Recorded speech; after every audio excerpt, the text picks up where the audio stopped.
So there were protests all over the country last weekend, all over the country, including in Omaha. You even had somebody with, did I have the image up there or did I forget to put it on? I probably forgot it. Omaha protest. Yeah, I forgot it. You're good. So you had somebody in Omaha with dressed as a Statue of Liberty with a styrofoam cutout of Donald Trump's bloody head on a spike. I mean, these are really stable people. These are the people that 55% of them think political violence is acceptable. So these are obviously really well-to-do people whose viewpoints on how the world should be run we should all take very, very seriously. I mean, these are the people, the unhinged lunatics, that we should be listening to. Check out this video. And there's extremes on both sides, and this next video we're going to show you proves it.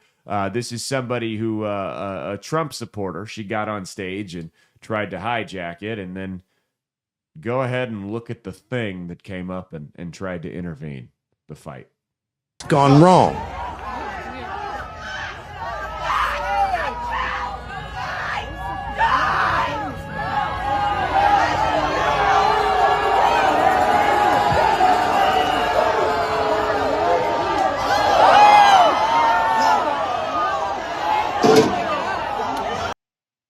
That's the tolerant left, smacking a woman right in the face. Also, I love that it's like a 350-pound dude with a shirt on that says, "I am the weapon." What is the weapon? What, your bowel movements after you hit a buffet line? I can't imagine that guy's much of a weapon to anybody that can just get out of the way. Now, that woman wasn't exactly in great shape either.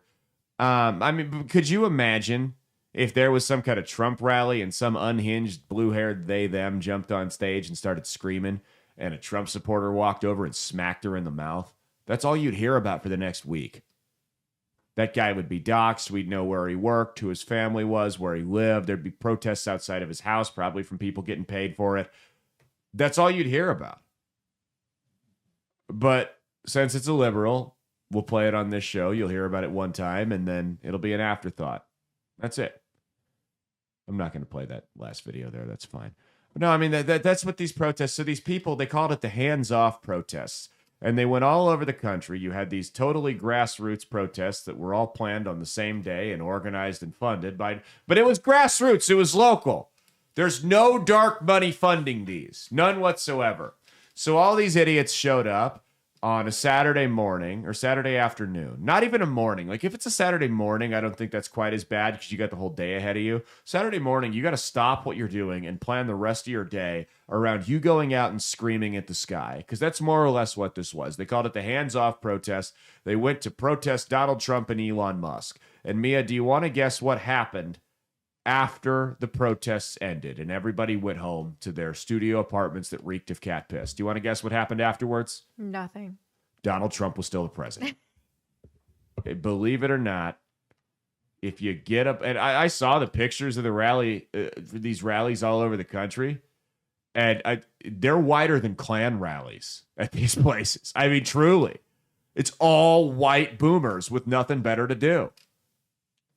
And that's the majority of the voters for Biden, are these people that sit there and they seethe watching MSNBC and CNN. Or not Biden, Harris, I guess, for Democrats. And these people are nuts. They buy it hook, line, and sinker. And they've become totally unhinged about the state of the country to the point they do crap like this. Look, we lived 4 years under Biden, right? Not once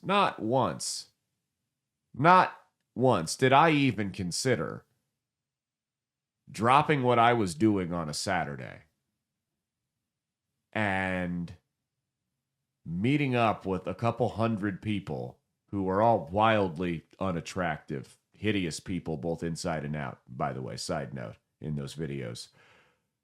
But not once did I ever even consider dropping everything I was doing on a Saturday to spend a couple of hours, and that's not including looking for a parking space and getting out of there, but to spend a couple of hours screaming at the sky about how much I hate Joe Biden. Not once did it ever occur to me to do that. Now, I sat in front of this camera and I screamed at you all. But you know what? I feel like we really influence change. I know for a fact that we swayed people's votes. So I don't think that was, but no one was swayed by that. I mean, imagine you're like an on the fence voter. You don't know how you feel. You reluctantly voted for Trump because you didn't like the way things have been run under Biden, but yeah, maybe you're having second thoughts. You're not sure. And you drive by and you see some 75-year-old bag dressed as the Statue of Liberty with the decapitated Donald Trump head. What's going to go through your mind there, Mia? What would you do? I want to join this movement. You would have joined the protest, right? No. You're going to go, "Oh yeah, that's right. That's what I voted against. That's why I voted for Trump." Yeah, the economy played a role, but getting those unhinged lunatics as far away from any position of power they can get their hands on was a solid reason. You know, it was in the best benefits of me, it was in the best benefits of my children, and the best benefits of the country as a whole, because these people are unhinged, and the less power they have, the better.